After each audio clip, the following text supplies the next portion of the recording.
For today's review, we are looking at Nightwing from the Titans build wave, and before I talk about the accessories and the figure, let's take a quick look at the data profile card. As you can see, there is this beautiful comic book artwork of Nightwing. For the source material, it is from Titans, and on the back side of the card, you do have your usual read-up for who the character is.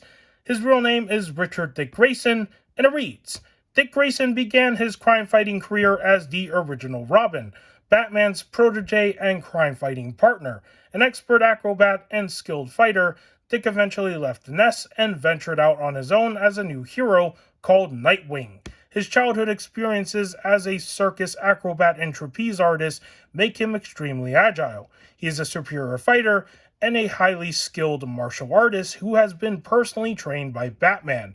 Nightwing is a keen detective, a natural leader, and a strategist with advanced knowledge of a variety of technologies. And that's a pretty good read-up on who Nightwing is as a character. And let's move on to the accessories, which this figure does not come with any accessories at all. So at the time that this figure came out, which was March of 2023, there was already a pattern that you can see with the DC Multiverse line under Mcfarlane Toys. Some figures came with more accessories, and some of them came with no accessories. And for some reason, Mcfarlane decided that this Nightwing figure did not need to include his charisma sticks because he was part of a build wave. Which makes no sense to me because there was enough room in this box to throw in those two sticks, but they decided not to. So all you get in this box is the figure, the card, the DC figure stand, which I never include as an accessory, and of course, the first piece of the build figure for Beast Boy, which was his torso, which took up most of the space, but still, there was enough room in that box to throw in his two sticks. And if you look at every other Nightwing figure that was released before this one, and even after, they all came with the sticks. That's just something I want to point out. And let's move on to the aesthetics of this figure.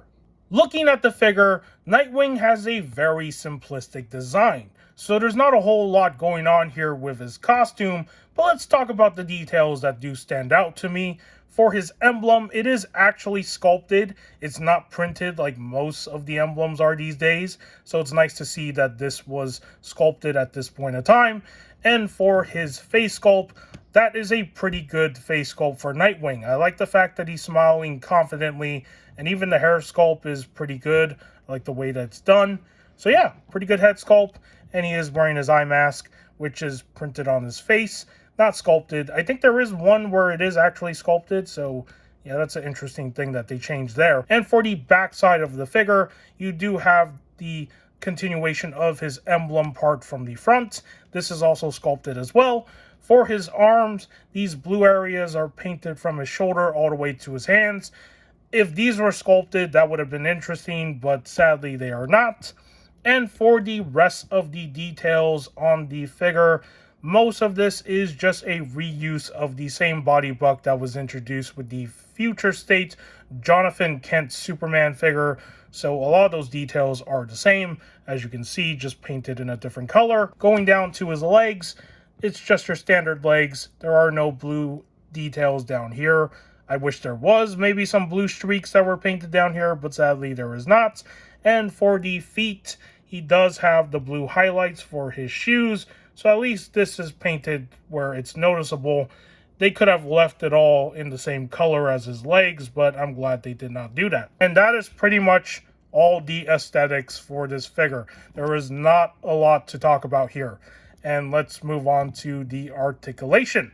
Starting with the head sculpt, Nightwing can look up. Not exactly the best, as you can see right there. His head sculpt is running to the back of his neck area. Looking down, he can do with no problems.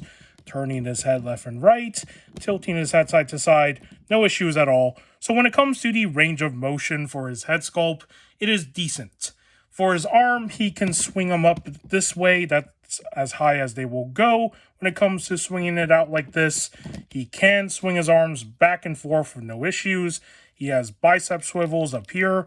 He has double jointed articulation for his arms. And he does have swivel in his hands as well as wrist articulation. For his torso, he does have a little bit of range of motion up here with the top part of his chest area. Very limiting, but it does rotate, as you can see.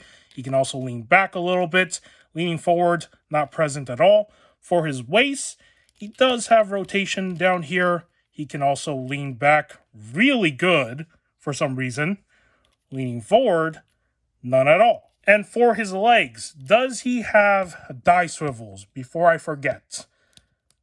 Oh, he does. Wow, it actually works. So they're not frozen. Nice.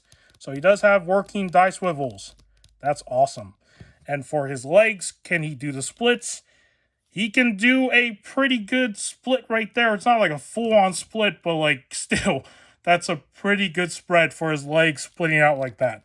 Kicking outward, that's a pretty good kick right there for an action figure from Mcfarlane.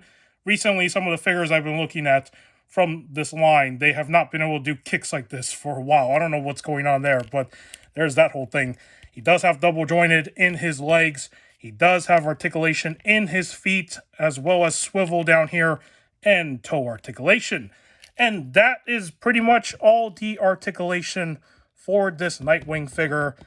And now, let's move on to some comparisons. For this first comparison, here he is next to Starfire. And I think the two of them look good together on the shelf.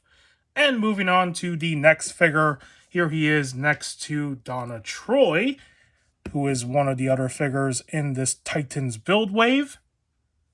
And for the next figure, here he is next to Raven. And moving on to one other figure before we put him next to the build figure, here he is next to Aqualad. And of course, lastly, here he is next to Beast Boy. And as you can see, Beast Boy is way too gigantic in this depiction. I've never read this comic, so I don't know what's going on here, but still, really cool looking build figure. And that is going to do for today's comparison. And if you found today's review of Nightwing informative, do give this video a like. If you want to subscribe to the channel for more action figure content and whatever else I do on here, it would be much appreciated. And with that said, take care, and I will see you in the next video.